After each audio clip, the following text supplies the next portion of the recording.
Okay students, अभी हम solve करने जा रहे हैं एक्सरसाइज 3.3 से क्वेश्चन नंबर फर्स्ट का सेकंड पार्ट में ले रही हूँ। जो फर्स्ट पार्ट है वो बहुत इजी है, आप उसको आराम से कर लेंगे। सेकंड पार्ट में आपको क्या गिवन है, आपको यहाँ फर्स्ट जो इक्वेशन आपकी गिवन है वो सिंपल इक्वेशन है, बट आपकी जो सेकेंड इक्वेशन है उसमें कुछ टर्म्स जो है आपको अपॉन में दी हुई है।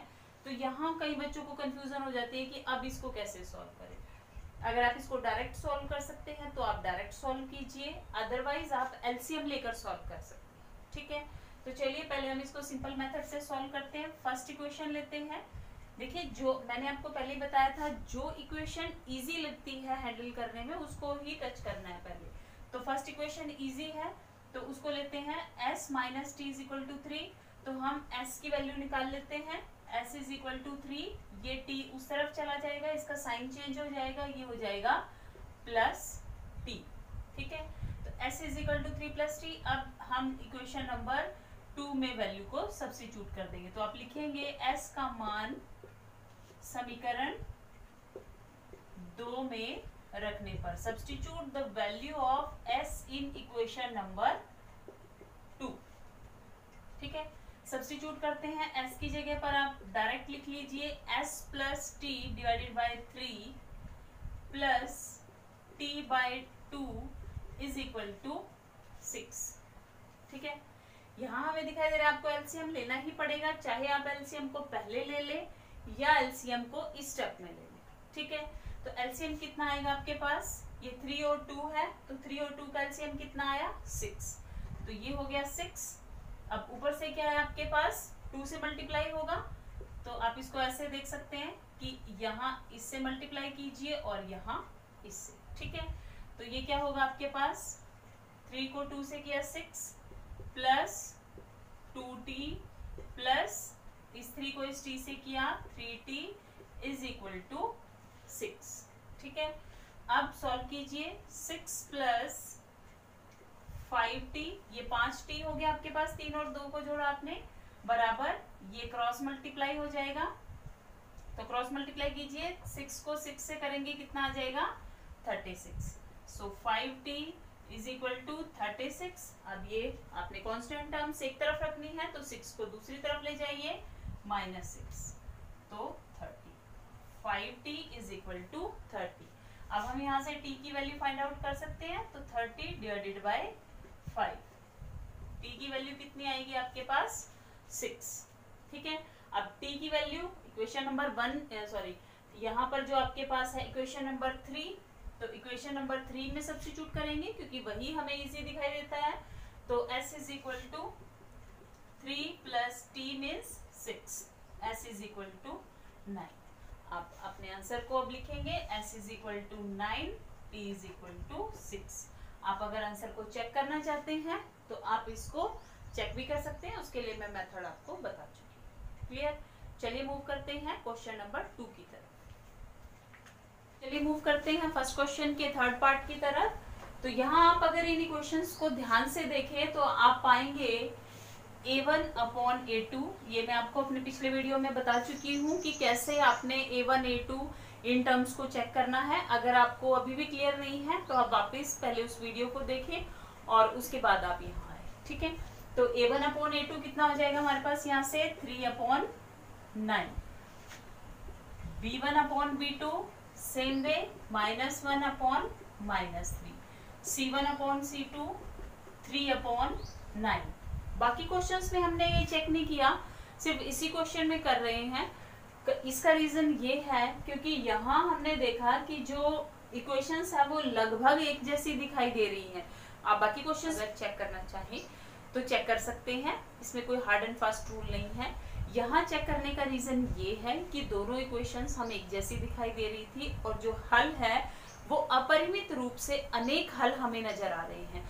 तो इसीलिए हम पहले ये स्टेप लिखकर और उसके बाद हम बताएंगे कि अपरिमित रूप से अनेक हल है तो आंसर क्या है फिर हमारे पास। ठीक है, तो यहाँ देखिए 1/3, ये माइनस से माइनस कैंसिल हो जाएगा, अगेन 1/3 और ये भी। तो यहाँ क्या है आपके पास a1 upon a2 is equal to b1 upon b2 is equal to c1 upon c2। आपके पास जो आपकी तीनों टर्म्स हैं ये a1 अपॉन तीनों जो अनुपात है, तीनों जो रेशियोज हैं ये आपकी बराबर है किसके 1/3 के। तो दिए हुए समीकरण के आप लिखेंगे यहाँ पर, अतः दिए हुए समीकरण के अपरिमित रूप से अनेक हल हैं।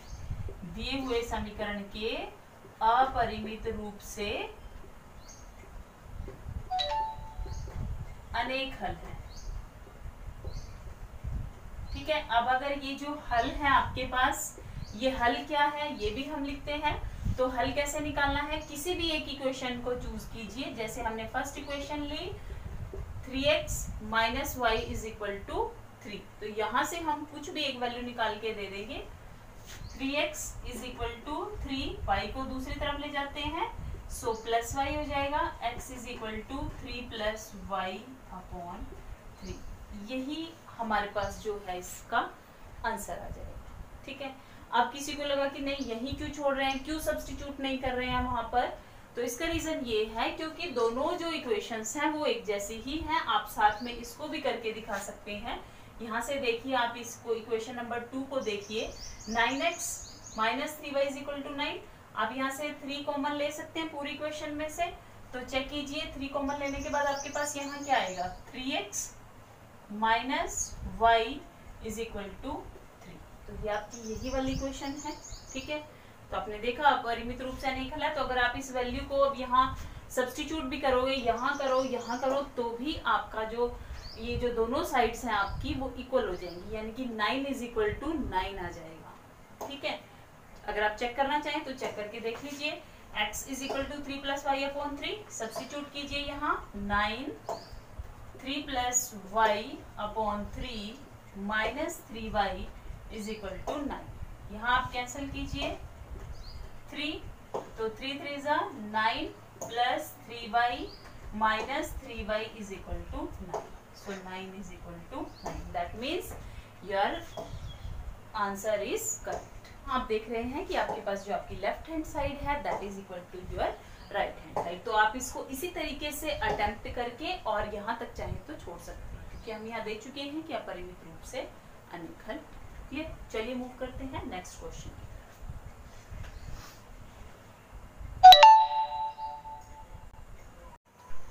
चलिए, हमारा जो नेक्स्ट क्वेश्चन है ये है आपका 4th क्वेश्चन है फर्स्ट क्वेश्चन का। यहाँ आप देख रहे हैं कि आपको दशमलव दिखाई दे रहा है, मीन्स पॉइंट दिखाई दे रहा है। तो सबसे पहला काम यही करते हैं कि इस पॉइंट को ही यहाँ से खत्म कर देते हैं। तो चलिए करते हैं।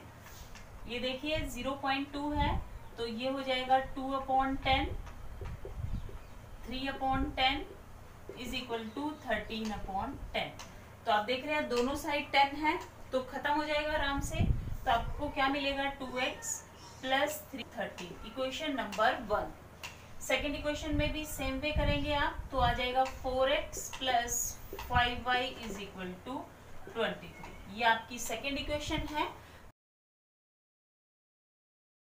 से सॉल्व कर सकते हैं। क्लियर, अगर फिर भी आपको यहाँ पर उठाता है तो आप पूछ सकते हैं। चलिए मूव करते हैं नेक्स्ट क्वेश्चन की तरफ।